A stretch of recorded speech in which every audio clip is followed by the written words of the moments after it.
खड़गे से आज इंडिया के तमाम नेता मिलेंगे। दिल्ली सेवा बिल को लेकर चर्चा होगी। फ्लोर लीडर्स की बैठक भी होगी। सुबह 10 बजे ये बैठक होगी। सेवा बिल को लेकर व्हिप जारी किया है कांग्रेस ने और आप ने भी व्हिप जारी किया है। और कांग्रेस और आम आदमी पार्टी ने कहा है अपने तमाम लोगों से कि आज आप सदन में जरूर हाजिर रहें। और कांग्रेस आपने व्हिप जारी कर ये बात कही है। और उससे पहले आज बैठक भी विपक्ष की होगी और विपक्षी पार्टी और विपक्षी गठबंधन इंडिया के जो तमाम नेता हैं आज वो खड़गे से मुलाकात करेंगे। दिल्ली सेवा बिल को लेकर चर्चा की जाएगी। फ्लोर लीडर्स के साथ आज 10 बजे बैठक होगी। और इस 10 बजे की बैठक में जो है आज राज्यसभा में जो कार्रवाई होने वाली है उसको लेकर जो है चर्चा की जाएगी, रणनीति बनाई जाएगी। और तमाम विपक्षी दल के नेता इस बैठक में होंगे और इस बैठक में रणनीति बनाई जाएगी कि किस तरीके से इस बिल को पास होने से रोका जाए, किस तरीके से पूरा विपक्ष एकजुट होकर केंद्र सरकार के खिलाफ खड़ा हो और अपने इस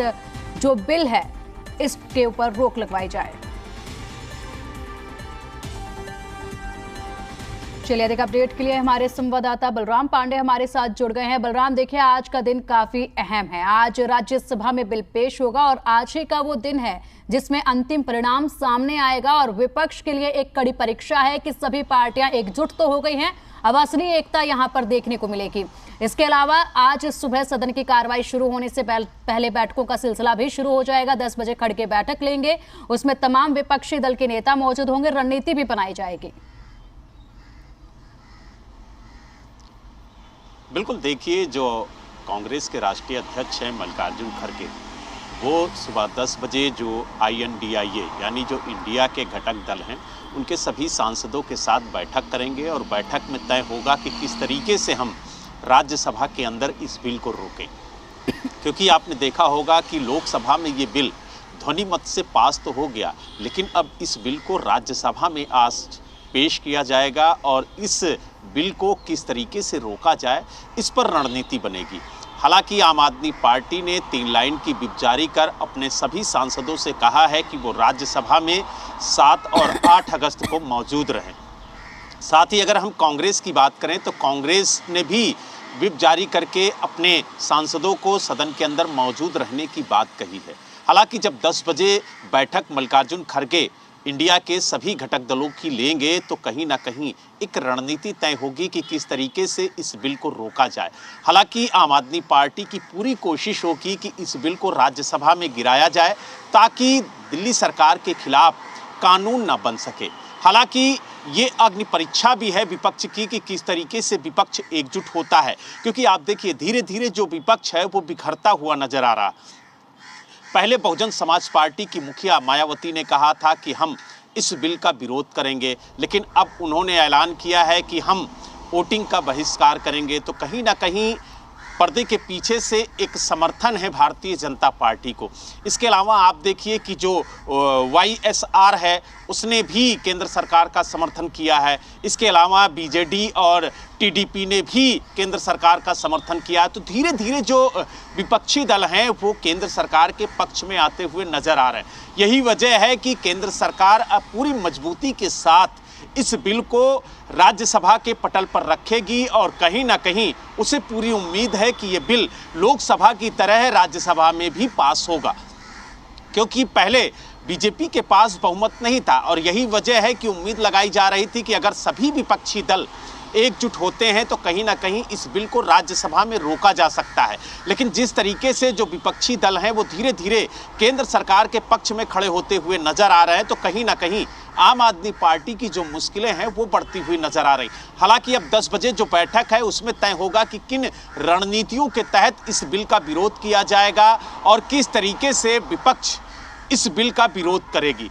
तो कहीं ना कहीं अब देखने वाली बात यह होगी कि जो 10 बजे बैठक होगी INDIA की, उस बैठक में क्या कुछ निर्णय लिया जाता है। क्योंकि ये बैठक बेहद महत्वपूर्ण है। 11 बजे सदन की कार्यवाही शुरू होगी, उससे पहले ये बैठक बुलाई गई है और बैठक में जो भी विपक्षी दल के सांसद हैं वो सभी शामिल होंगे और इस बैठक में तय किया जाएगा कि किस तरह से इस बिल को लेकर केंद्र सरकार को घेरा जाए, किस तरीके से विपक्ष चर्चा चाहेगा और किस तरीके से इस बिल को गिराने के लिए जो विपक्ष है वो कवायद करेगा। जी बिल्कुल बलराम, इसी के साथ अगर देखा जाए तो भारतीय जनता पार्टी भी अपनी पूरी रणनीति बना चुकी होगी कि किस तरीके से विपक्ष जो एकजुट होकर आज आवाज उठाएगा और कहीं ना कहीं हंगामा भी होगा, तो उसको काबू में कैसे किया जाए, ये भारतीय जनता पार्टी की भी रणनीति बन चुकी होगी। भारतीय जनता पार्टी को भी तमाम विपक्षी पार्टियों का जो है समर्थन पहले से ही मिला हुआ है और इसके अलावा आज विपक्ष और भारतीय जनता पार्टी जो है आमने सामने आएंगी। तो अगर बात करें वोटिंग का, तो क्या आंकड़ा रह सकता है?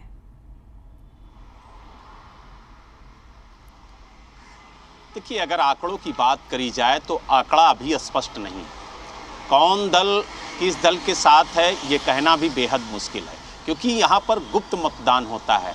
कौन पार्टी किसके पक्ष में वोट कर रही है ये भी कहना बेहद मुश्किल है।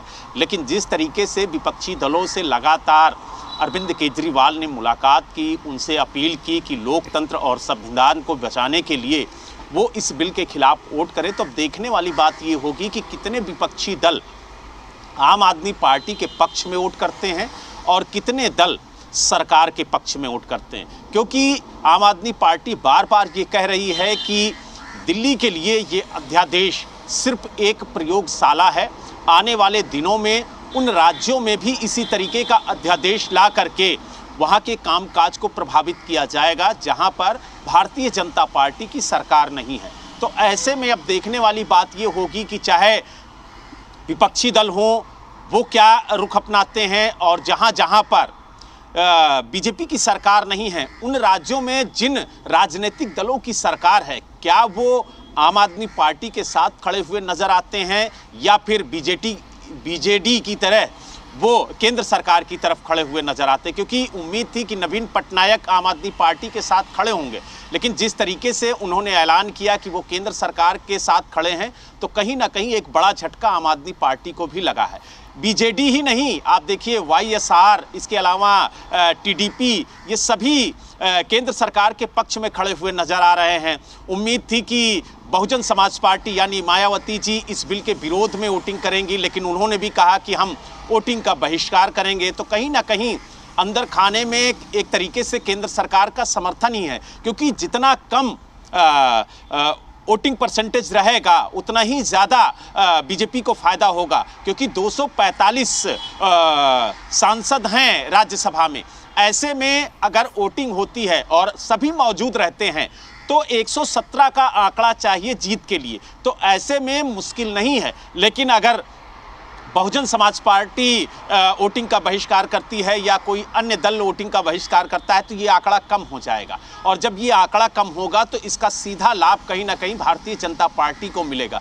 यही वजह है कि बहुजन समाज पार्टी ने वोटिंग का बहिष्कार करके कहीं ना कहीं बीजेपी का समर्थन किया है, और अब धीरे धीरे जो आम आदमी पार्टी की मुश्किलें हैं वो बढ़ती हुई नजर आ रही। लेकिन अब देखने वाली बात ये होगी कि जब 10 बजे इंडिया की बैठक होगी तो इस बैठक में क्या निर्णय लिया जाता है। क्योंकि आप देखिए, कांग्रेस ने लोकसभा के अंदर इस बिल का पुरजोर विरोध किया था। हालांकि लोकसभा में बहुत ज़्यादा सांसद आम आदमी पार्टी के नहीं थे, सिर्फ एक ही सांसद था, वो भी रिंकू थे।